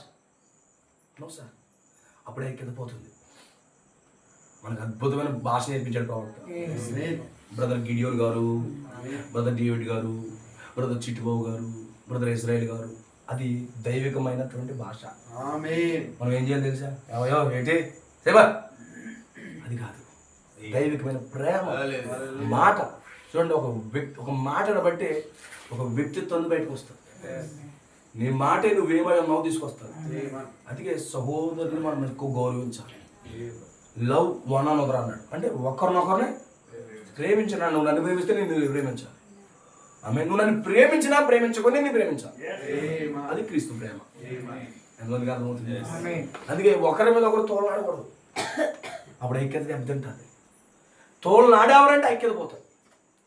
ఆ వ్యక్తి హృదయం గాయపడిందంటే ఐక్యత పోతుంది. అందుకే ఏ వ్యక్తి హృదయం మనం గాయపరచకూడదు. మాటల చేత కానీ మన ప్రవర్తన చేత కానీ మనము ర్యాప్చర్కి దగ్గరగా ఉన్నాం. తలరాయికి దగ్గరగా ఉన్న సంఘకాలం ఏంటి తెలుసా? తలరాయికి దగ్గరగా ఉన్న సంఘకాలం ఏంటి? సహోదర ప్రేమ కాలం. అవునా? సహోదర ప్రేమ ఎక్కడ తర్వాత ఏంటది? నెక్స్ట్ తలరాయి. ఇక్కడ సహోదర ప్రేమే లేకపోతే తలరాయి ప్రేమలోకి మనం ఎట్లా వెళ్తాం? వెళ్ళగలమంటారా? అందుకే సహోదర ప్రేమలోకి రావాలి. నువ్వు చెక్ చేసుకోవాలి. నువ్వు ఆత్మీయంగా బాగున్నావు లేదో నువ్వు చెక్ చేసుకోవడం చెప్పనా? నేను ఎంతవరకు ఎదిగాను, నేను ఎంతవరకు బాగున్నాను, మీకు చెక్కింగ్ థర్మామీటర్ చెప్పనా లేకపోతే మీటర్ చెప్పనా? పాస్ట్ని ఎలా గౌరవిస్తున్నావు, నువ్వు ఎదిగిన దానికి సూచన. నీ సహోదరుని ఎలా గౌరవిస్తున్నావు, నువ్వు ఎదిగలేదు సూచన. అవునా? నువ్వు సంఘంలో ఎలా గౌరవంగా ఉంటున్నావు, నువ్వు ఎదిగిన దానికి సూచన. నువ్వు ప్రార్థన ఎలా చేస్తున్నావు, నువ్వు ఎదిగిన దానికి సూచన. అవునా? ఇతరుని ఎలా గౌరవిస్తున్నావు, నువ్వు ఎదిగలేదు చెప్పేస్తుంది. అమ్మే లేదు నువ్వు ఎదగలేదు అన్నదానికి సూచన. ఈ సంగతులన్నీ కానీ ఒకరికి అర్థమైంది అనుకోండి, అన్నాడు అనుకో, బ్రదర్ ఎదగలేదు, సరే నేను డౌన్ అయిపోవడం బెటర్ అన్నట్టుగా నువ్వు ఉండగలుగుతావు. అర్థమవుతుందా? అవునా కాదండి? అందుకే యూనిటీ బ్రింగ్స్ వర్షిప్. ఆరాధన, ఆరాధన దేవుని తీసుకొస్తారు. దేవుని తీసుకొచ్చినప్పుడు అక్కడ దేవుని యొక్క ప్రసన్నత ఏర్పడతారు. అక్కడ సమస్తము కూడా సాధ్యమే. ఐక్యత ఉంటే ఇన్ని బెనిఫిట్స్ ఉన్నప్పుడు మనం ఐక్యతను కాపాడుకోవాలొద్దా? ఐక్యతలో బెనిఫిట్స్ ఉన్నాయా? ఐక్యతలో ఎన్ని బెనిఫిట్స్ ఉన్నాయి తెలుసా? చాలా బెనిఫిట్స్ ఉన్నాయి. ఆమేన్. ఐక్యతలో అనేక బెనిఫిట్స్ ఉన్నాయి. ఐక్యంగా ఉంటే ఆరాధన జరుగుతుంది. ఆరాధన జరిగితే దేవుడు దిగి వస్తాడు. ఐక్యత అభిషేకమై ఉన్నది, దేవుని యొక్క ప్రసన్నత ఉన్నది. ఆమేన్. అందుకే ఐక్యత ఎంతో మనోహరమైనది. అది హెర్మోను పర్వతం మీద మంచు అని ఉన్నది. మంచు అంటే తెలుసా? కృప. అది శాశ్వత కాలం ఉంటుంది. ఐక్యతలో బెనిఫిట్స్ ఉన్నప్పుడు మరి ఐక్యతను కాపాడుకోవాలా? అవునా కదా? ఒక చెట్టు నుంచి మనకు బెనిఫిట్స్ ఉన్నప్పుడు దానికి యూరియా పోతాం. అవునా? 100 కొబ్బరికాయలు దిగుతున్నట్టు ఏం చేస్తాం చెప్పండి? చెప్పండి నాకు. ఊరియాలు అది ఇది కొట్టేసి నా దగ్గర ఉన్న 100 కొబ్బరికాయలు దింపేస్తాం. ఎందుకంటే దానివల్ల మనకు లాభం ఉంది. మీకు రంగా చెప్పనా? ఐక్యతలో చాలా లాభాలు ఉన్నాయి. ఐక్యతలో దేవుడు దిగొస్తాడు. ఐక్యతలో ర్యాప్చర్ ఉంది. మరి ఇన్ని బెనిఫిట్స్ ఉన్నప్పుడు మరి దీన్ని కాపాడుకోవద్దా? కాపాడుకోవద్దా? దేవుడికి స్తోత్రం కలిగిన. అందుకే పౌలు అంటాడు, ఎఫెసులో ఉన్న వారికి ఆమేన్ ఐక్యత కాపాడుకోండి. సమాధాన బంధము చేత ఆత్మ కలిగించు ఐక్యతతో మీరు ప్రేమతో ఒకరినొకరు సహించి దీర్ఘశాంతముతోనూ మీకు పిలువబడిన పిలుపుకు తగినట్లుగా మీరు వినయముతోనూ సాత్వికంతోనూ మీరు జీవించండి అన్నాడు. ఈ మాటలన్నీ ఖైదీనని నేను మిమ్మల్ని బ్రతిమాలుతున్నాను. ఎందుకు బతిమాలుతున్నానంటే ఈ ఐక్యతలో చాలా బెనిఫిట్స్ ఉన్నాయి. ఆమేన్. ఎప్పుడైతే ఐక్యత వచ్చిందో ఆమేన్ అక్కడ బెనిఫిట్స్ ఉన్నాయి. ఐక్యత పోయినప్పుడే చాలా డిసడ్వాంటేజ్ ఉంటాయి, చాలా నష్టపోతాం. ఇక్కడ నువ్వు భక్తి చేయలేవు, నువ్వు సహోదరులతో వాళ్ళు భక్తి చేయలేరు. ఐక్యత దెబ్బతున్నాడు, దేవుని ప్రసన్నత ఉండదు, గందరగోళం ఏర్పడుతుంది. అందుకే ఐక్యత ఉండండి. ఒకరినొకరు సహించుకోండి. ఒకరినొకరు సహించుకోండి. ఎందుకు దేవుడు ఇంకో వ్యక్తులు లేపుతున్నాడు తెలుసా? నీకు సహనం ఉందో లేదో చెక్ చేస్తాడు. నువ్వు వ్యతిరేకంగా ఎవరిని లేపుతున్నాడు, నీకు సహనం ఉందో లేదో చెక్ చేస్తాడు. అవునా కదా? నీలో దైవభక్తి ఎంత ఉందో చెక్ చేస్తాడు. ఆయన చెక్ చేస్తాడు. ఇది మనకు తెల్లదనుకో అయ్యబాహోయ్ అనేసి నన్ను దులిపేయాలి, ఈ మార్గంలో వెళ్ళాడా వచ్చే వరకు ఎదురు చూసి ఏదో పాయింట్ వేసేయాలి. అప్పుడు మాత్రం ఇక్కడ ఉన్నటువంటి దిగదు. ఏంటిది? ఆ వేడి కిందకి దిగదు. అనేసిన తర్వాత అనేహనంగా కొంతమంది కోళ్ళ మీద, కొంతమంది కుక్కల మీద చిచ్చి కోళ్ళు ఏదబ్బా కోళ్ళు ఎక్కడ తిరుగుతాయి, తినేస్తున్నాడు. ఎందుకని కోళ్ళు కాదు, కోళ్ళు మేపుతున్నా అమ్ముకుంటే 3 వేలు వస్తున్నాయి, లేకపోతే కోసి తినేస్తున్నాం, దానివల్ల నీకు నష్టమే ఉంది. కోళ్ళ మీద మనుషులు తిరుగుతాడు, కడుపు నిండా తినేస్తుంటాడు, అయినా తృప్తుండదు. ఇప్పుడు తిట్టిందాం కాబట్టి కుక్కల మీద తిడతా మాట్లాడుతుంది. ఈ కుక్కలు ఉన్నాయా? దిక్కు మరి కుక్కలు మాకు కొంప తప్ప ఏమీ లేవు. దున్నేస్తున్నాయి, లేకపోతే అయ్యి ఎత్తనాయి ఇది ఎత్తనాయి అని చెప్పేసి కుక్క మీద తిట్టుకుంటాం. ఏంటంటే దులిపేసుకోవాలని. కానీ అందులో ఏమీ లేదు. కానీ ప్రేమలో అద్భుతాలు ఉన్నాయి, ఐక్యతలో అద్భుతాలు ఉన్నాయి. ఈ బెనిఫిట్స్ అన్నీ రావాలనుకో ఎంత దీవించబడతావు నువ్వు. ఈ బెనిఫిట్స్ అని వస్తే ఎంత దీవించబడతావు. అందుకే అంటాడు ఐక్యతను కాపాడుకోండి అంటాడు. ఎందుకు కాపాడుకోవాలి? ఐక్యతలో చాలా బెనిఫిట్స్ ఉన్నాయి కాబట్టి. ఆమేన్. నువ్వు బెనిఫిట్స్ పొందాలన్నా, సహోదరుడు బెనిఫిట్స్ పొందాలన్నా, సంఘము బెనిఫిట్స్ లాభాలు పొందాలన్నా సంఘం ఏం చేయాలి? ఐక్యతతో ఉండాలి. ఐక్యత ఏం చేస్తుంది? సంఘానికి లాభం చేకూరుస్తుంది. ఆమేన్. సంఘంలో అద్భుతాలు జరుగుతాయి, సూచకలు జరుగుతాయి, మహత్కార్యాలు జరుగుతాయి. అందుకంటాడు ప్రవక్త హమ్ముల్ దైసెల్ఫ్ అనే వర్తమానంలో, సంఘం ఏకాత్మతో ఉంటే ఏక మనస్తుంది అంట, పాతాళం షేక్ అవుతుంది, అక్కడ అద్భుతాలు జరుగుతాయి అంటే. నేను వర్తమానాలు చదవండి. అసలు ఎంత అద్భుతమో తెలుసా? అనేక రకరకాల బెనిఫిట్స్ ఎందులో ఉన్నాయి? ఐక్యతలో ఉన్నాయి. అందుకే ఐక్యతను కాపాడుకోవాలి. అయ్యో సహోదరుని నేను భేదం పెట్టుకుంటే దేవుడు పనిచేయడేమో అన్న భయం ఉండి అలాంటిది నాకు వద్దు, మనం కలిసిపోవాలి, దేవుడు రావాలి నాకు. పరిశుద్ధాత్మ ఉన్న కూడా చేయగలి. ఆయనకి దూరంగా ఉన్నానా లేదా నాకు దూరంగా ఉన్నాడా, ఇలా ఉంటే దేవుడు పని చేయడు, లేదు కదా అని భుజం మీద చేసి మనం కలిసేద్దాం, దేవుడు పని చేద్దాం. ఎన్నెన్నో అనేక రకాల బెనిఫిట్స్ ఉన్నాయి. మరి బెనిఫిట్స్ కావాలంటే మనం ఏం చేయాలి? శ్రద్ధతో కాపాడుకోవాలి. దానికి ఏం కావాలంట? శ్రద్ధ కావాలంట. దాని మీద కాన్సన్ట్రేషన్ చేయాలంట. చేస్తే అనేక రకరకాల బెనిఫిట్స్ నువ్వు పొందేస్తావు. నా మాటలు మీకు అంగీకారంగా ఉన్నాయా? ఇవి నా మాటలు కాదు, ఒకటి కూడా అపోస్తలుడైన పౌలు మాటలు. మన ప్రవక్త చెప్పిన 10 మెసేజ్లు చెప్పాను ఈ రాత్రి. మీకు కోర్స్ కావాలంటే కోర్స్ కూడా ఇస్తాను. గుర్తుపెట్టుకోండి, ఐక్యత గమనించండి, అదే అద్భుతాలు తీసుకొస్తుంది. ఆమె అద్భుతాలు తీసుకొస్తుంది. సంఘంలో మన అందరం ఐక్యం ఉంటే ఏం జరుగుతుంది తెలుసా? దేవుడి శక్తి కుమ్మరించేస్తాడు. ఆమె దేవుడి ప్రవక్త వర్తమానాలు చెప్తున్నాడు. సంఘం అంతా ఐక్యంగా ఉంటే 2 నిమిషాలు 3 నిమిషాలు ఎక్కదాక 5 నిమిషాలు సంఘంలో ఒక రోగి కూడా ఉండడంటే. నేను చదివాను చర్చలో ఒకసారి కొట్టేసిన. సంఘంలో ఒక్క వ్యక్తి కూడా బలహీనుడు ఉండడంటండి ఐక్యంగా ఉన్నప్పుడు. మరి బెనిఫిట్ మనం పోగొట్టుకుందామా? ఈ యొక్క లాభం పోగొట్టుకుందామా? ఈ లాభం పోగొట్టుకోవద్దు. ఆమె అందరూ ఐక్యంగా ఉంటే సంఘంలో రోగే ఉండడట, సంఘంలో సమస్య ఉన్నవాడు ఉండడట. ఐక్యంగా ఉంటే మరి ఐక్యతలో ఇంత లాభాలు ఉంటే మనం దీన్ని కాపాడుకోవాలి వద్దా? ఖచ్చితంగా కాపాడుకోవాలి. నా ప్రియ సోదరులారా, దీన్ని కాపాడుకుందాం. మనం అందరూ ఐక్యంగా ఉందాం. నా వల్ల మీకు ఏమైనా ఇబ్బంది అయిందా? నన్ను సహించండి. నేనేమో మిమ్మల్ని ఏదన్నా నన్ను సహించండి. నా నిర్ణయాలు మీకు ఇబ్బంది ఉన్నాయి, సహించండి, ప్రార్థన చేయండి. మీ నిర్ణయాలు బాగాలేవా? నేను సహిస్తాను, ప్రార్థన చేస్తాను, మీకు చెప్తాను పాస్టర్గా. అలాగే మీ సహోదరుడికి మన ఇబ్బందులు ఉన్నాయా? సహించండి. ఆమేన్. ఒకరినొకరు సహించుకుని, ఒకరి కోసం ఒకరు ప్రార్థన చేసుకుని, ఒకరికొకరు నిలబడండి. కానీ ఐక్యతను మాత్రం పోగొట్టుకోండి. ఐక్యతను కానీ పోగొట్టుకున్నారా లాభాలు కోల్పోతాము, మనందరికీ నష్టం వస్తుంది. మీకు అర్థమవుతుందండి? హల్లెలూయా. లాభాలు పొందాలనుకుంటున్నారా? సంఘంలో అతీతమైన కార్యాలు కావాలనుకుంటున్నారా? నిజంగా అతీతమైన కార్యాల కొరకు ఎదురు చూస్తున్నారా? అయితే ఒకటే, ఐక్యతను కాపాడడానికి శ్రద్ధ కలిగి ఉండండి. మన మధ్యలో ఒక్క బలహీనుడు శరీరం జరుగుతుంది. ఇన్ని లాభాలు కావాలంటే మనం అందరం ఐక్యంగా ఉందాం. ఆమేన్. ప్రభువు మిమ్మల్ని దీవించును గాక. God bless you all. చిన్న ప్రార్థన చేసుకుందాం. ప్రభువుకు సమర్పించుకుందాం. హల్లెలూయా టు జీసస్. ప్రభువా, మేము ఐక్యతను మేము కాపాడుకుంటాం. ప్రభువా, ఐక్యతను మేము కాపాడుకుంటాం. నీ కృప మాకు దయచేయండి. ఒకరిని సహోదరుని మేము సహిస్తాం, భరిస్తాం. ఎవరిని కృప మాకు దయచేయండి. మాకు అద్భుతాలు కావాలి. ఐక్యతలో ఉన్న లాభాలు మేము పొందుతాము నాయన. ఐక్యతలో ఉన్నటువంటి దీవెనలు మాకు కావాలి. ఒకరినొకరు సహించుకున్నప్పుడు ఎలాంటి కార్యాలు జరిగితే మేము చూస్తాం. మాకు కావాలి ప్రభు. తెలియకే మేము తొందరపడుతున్నాము, తెలియకే ప్రభు ఒత్తిడికి గురవుతున్నాము. కానీ ఐక్యతలు అనేక లాభాలు ఉన్నాయి. ప్రభు. ఓ తండ్రి, నీకు స్తోత్రాలు ప్రభు. నీ కృప మాకు దయచేయి తండ్రి, కనికరం మాకు దయచేయి. ప్రతి ఒక్కరు సమర్పించుకోనండి, ప్రతి ఒక్కరు అర్పించుకోనండి. రాత్రి దేవానికి కృప మాకు దయచేయండి. ప్రభువానికి కృప మాకు దయచేయండి. ప్రభువానికి కనికరం దయచేయండి.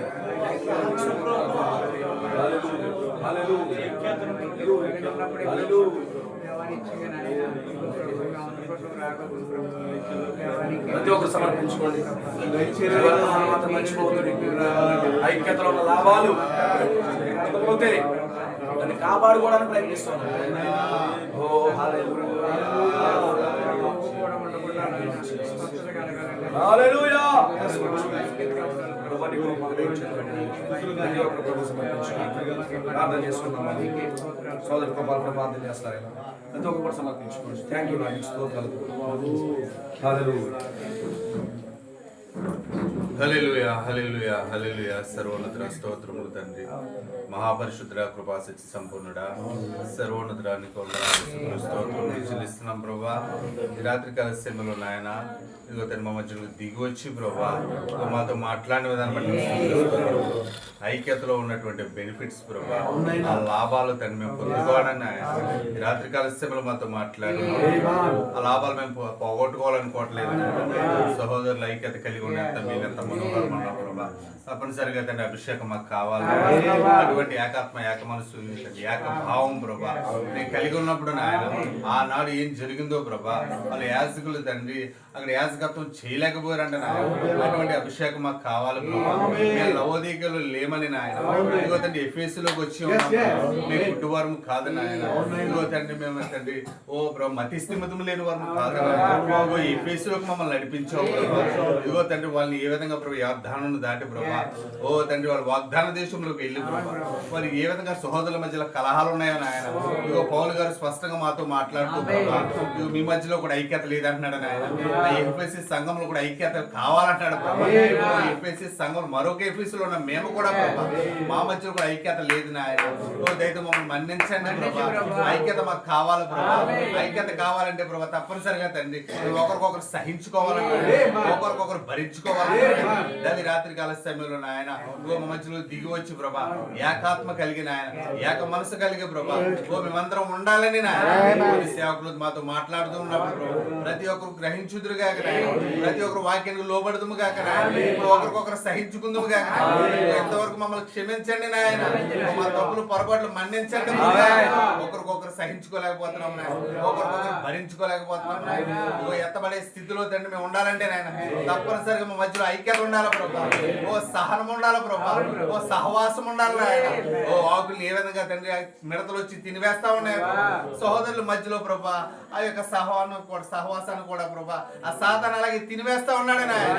వాడికి ఎట్టి పరిస్థితులు అవకాశం ఇవ్వకుండా నాయన ఒకరి ఏడలు ఒకరు సహనం కలిగిన ఆయన, ఒకరి ఏడలు ఒకరు ప్రేమ కలిగి ప్రభా ఓ సంఘం అంతా కూడా నాయన సేవకుడు గౌరవిస్తూ నాయన ఓ నీ మాటలకు లోబడుతూ ప్రభా ఓ నాయన ఎల్ల వేళలో ప్రభా మేము ఉండా కృప చూపించండి.